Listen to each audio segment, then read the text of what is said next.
May 11th, 1992. Dear friend, I have been spending a lot of time with Patrick these days. I really haven't said much. I just kind of listen and nod because Patrick needs to talk. But it isn't like how it was with Mary Elizabeth. It's different. It started out on the Saturday morning after the show. I was in my bed trying to figure out why sometimes you can wake up and go back to sleep and other times you can't. And then my mom knocked. Your friend Patrick's on the phone. So I got up and wiped away the sleep. Hello? Get dressed. I'm on my way. Click. That was it. I actually had a lot of work to do since it was getting closer to the end of the school year, but it sounded like we might be having some kind of adventure, so I got dressed anyway. Patrick pulled up about 10 minutes later. He was wearing the same clothes he wore the night before. He hadn't showered or anything. I don't even think he went to bed. He was just wide awake on coffee and cigarettes and mini thins, which are these small pills you can buy at Quick Mart or truck stops. They keep you awake. They're not illegal anymore. They're not illegal either, but they make you thirsty. So I climbed in Patrick's car, which was filled with cigarette smoke. He offered me one, but I said, not in front of my house. Your parents don't know you smoke? No. Should they? I guess not. Then we started driving. Fast. At first, Patrick didn't say much. He just listened to the music on the tape player. After the second song started, I asked him if it was the mixtape I made him for Secret Santa Christmas. I've been listening to it all night. Patrick had this smile all over his face. It was a sick smile, glazy and numb. He just turned up the volume and drove faster. I'll tell you something, Charlie. I feel good. You know what I mean? Really good. Like I'm free or something. Like I don't have to pretend anymore. I'm going away to college, right? It'll be different there. You know what I mean? Sure, I said. I've been thinking all night about what posters I want to put up in my dorm room and if I'll have an exposed brick wall. I've always wanted an exposed brick wall so I can paint it. You know what I mean? I just nodded this time because he didn't really wait for a sure. Things will be different there. They have to be. They will be, I said. You really think so? Sure. Thanks, Charlie.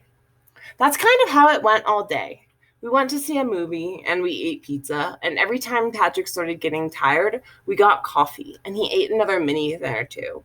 When things started turning dusk outside, he showed me all the places he and Brad would meet. He didn't say much about them, he just stared. We ended up at the golf course. We sat down on the 18th green, which was pretty high on the hill, and we watched the sun disappear. By this point, Patrick had bought a bottle of red wine with his fake ID, and we passed it back and forth just talking. Did you hear about Lily? He said. Who? Lily Miller. I don't know what her real first name was, but they called her Lily. She was a senior when I was a sophomore. I don't think so. I thought your brother would have told you. It's a classic. Maybe. Okay, stop me if you heard it. Okay. So Lily comes up here with this guy who was the lead in all the plays. Parker? Right, Parker. How did you know? My sister had a crush on him. Perfect. We were getting pretty drunk. So Parker and Lily come up here one night, and they are so in love. He even gives her his thespian pin or something. At this point, Patrick is spitting out wine between sentences. He's laughing so hard. They even had a song. Something like Broken Wings by that band, Mr. Mister. I don't even know. But I hope it was Broken Wings because that would make the story perfect. Keep going, I encouraged. Okay, he swallowed. So, they've been going out for a long time, and I think they've even had sex before, but this was going to be a special night. She packed a little picnic, and he brought a boombox to play Broken Wings. Patrick just couldn't get over that song. He laughed for 10 minutes. Okay, I'm sorry. So they have this picnic with sandwiches and everything. They start to make out. The stereo's playing and they're about to do it. When Packer realizes, he forgets the condoms. They're both naked on this putting green. They both want each other. There's no condom. So do you know what happened? I don't know. They did a doggy style with one of the sandwich bags. No, was all I could think to say. Yes, was Patrick's rebuttal. God, was my counter. Yes, was Patrick's conclusion. After that, we shook off the giggles and wasted most of the wine with spit takes. He turned to me. And you want to know the best part? What? She was the valedictorian, and everybody knew it when she went up to give her speech. There's nothing like the deep breaths after laughing that hard. Nothing in the world like a sore stomach for the right reasons. It was that great. So Patrick and I shared all the stories we could think of.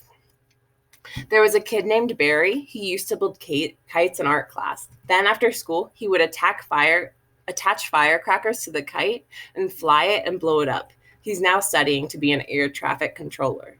Patrick's story via San. And then there was this kid named Chip, who spent all of his money from allowance and Christmas and birthdays to buy bug killing equipment, and he would go door to door asking if he could kill the bugs for free. My story via my sister. There was a guy named Kyle Burns, and everyone called him CB. And one day, CB got so drunk at a party that he tried to F the host's dog. Patrick's story.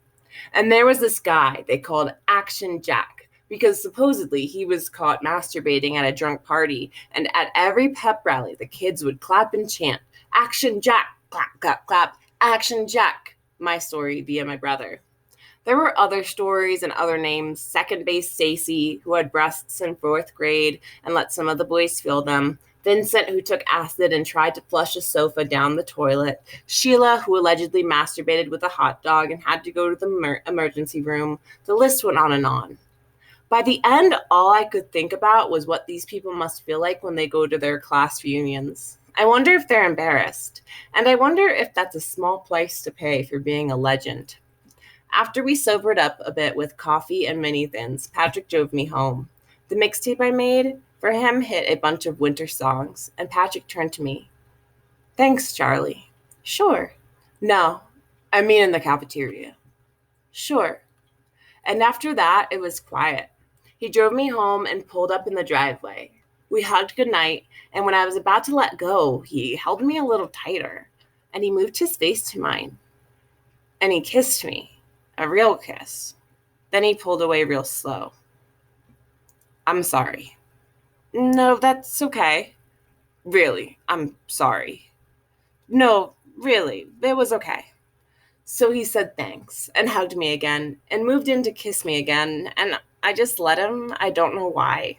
We stayed in his car for a long time.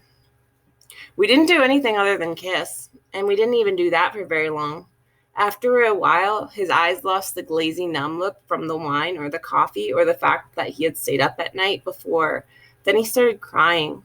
Then he started talking about Brad. And I just let him, because that's what friends are for. Love always, Charlie.